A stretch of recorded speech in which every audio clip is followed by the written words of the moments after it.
நெல்லை quarry விபத்தில் மேலும் ஒருவர் சடலமாக மீட்பு. 47 மணி நேரத்திற்கு பின் சடலமாக மீட்கப்பட்டார்.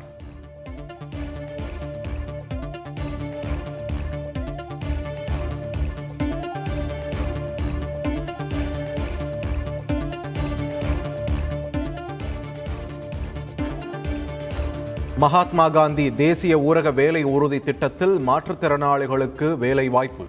4 மணி நேரம் வேலை செய்தால் முழு ஊதியம் என தமிழக அரசு அரசாணை வெளியீடு. இலங்கை பொருளாதாரத்தை மீட்க 75 மில்லியன் அமெரிக்க டாலர்கள் தேவை. ஒத்துழைப்பு தாருங்கள் என நாட்டு மக்களிடையே பிரதமர் ரணில் விக்ரமசிங்கே உரை. ஸ்ரீலங்கா ஏர்லைன்ஸ் விமான நிறுவனத்தால் அரசுக்கு அதிக நஷ்டம். விமான நிறுவனங்களை தனியார் மயமாக்குவேன் என்றும் இலங்கை பிரதமர் ரணில் விக்ரமசிங்கே தகவல். இலங்கை பிரதமராக பொறுப்பேற்றது அபாயகரமான சவால். உயிரை பணயம் வைத்தாவது மக்களை காப்பாற்றுவேன், ஒத்துழைப்பு தாருங்கள் என ரணில் விக்ரமசிங்கே உரை.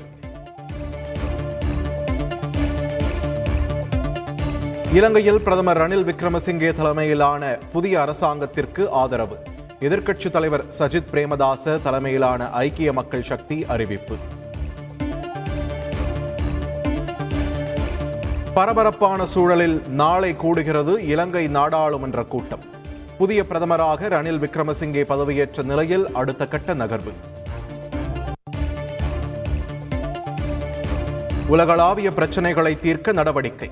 இந்தியாவும் நேபாளமும் ஒன்றிணைந்து பணியாற்றும் என்றும் பிரதமர் நரேந்திர மோடி பேச்சு. பணக்காரர்களுக்காக தனி இந்தியாவை உருவாக்க முயற்சி. மக்களை பிரிக்க நினைக்கிறது பாஜக என்றும் ராகுல் காந்தி விமர்சனம். நூல் விலை உயர்வை மத்திய அரசு கட்டுப்படுத்த வேண்டும். பிரதமர் மோடிக்கு முதலமைச்சர் மு க ஸ்டாலின் கடிதம்.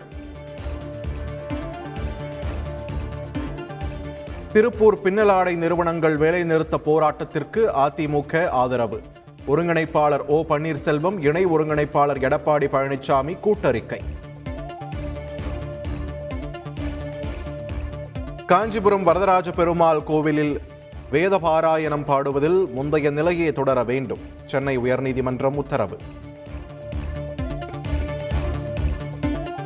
நெல்லை கல்குவாரியில் பாறைகளில் தொடர் சரிவு ஏற்படுவதால் மீட்பு பணிகளில் தாமதம். தமிழக வருவாய்த்துறை முதன்மை செயலர் குமார் ஜெயந்த் தந்தி தொலைக்காட்சிக்கு பிரத்யேக தகவல். இலவச வீடு கட்டும் திட்டத்தில் 7 கோடி ரூபாய் மோசடி விவகாரம். ஒன்றிய ஆணையர் உள்ளிட்ட 25 பேருக்கு நோட்டீஸ். சென்னை துறைமுகம் மதுரவாயல் இடையே மீண்டும் உயிர் பெறும் உயர்மட்ட சாலை. முதலமைச்சர் மு க ஸ்டாலின் முன்னிலையில் புரிந்துணர்வு ஒப்பந்தம்.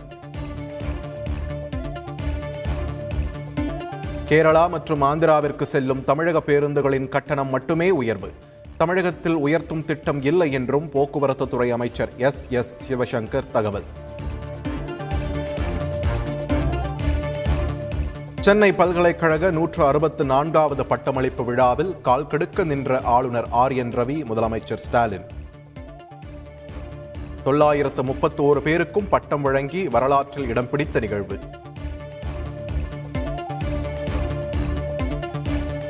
தமிழகத்தின் அருமை பெருமைகள் மற்ற மாநிலங்களுக்கும் சென்று சேர வேண்டும். சென்னை உயர்நீதிமன்றத்தில் வழக்காடு மொழியாக தமிழ் வர வேண்டும் எனவும் ஆளுநர் ஆர்.என். ரவி விருப்பம்.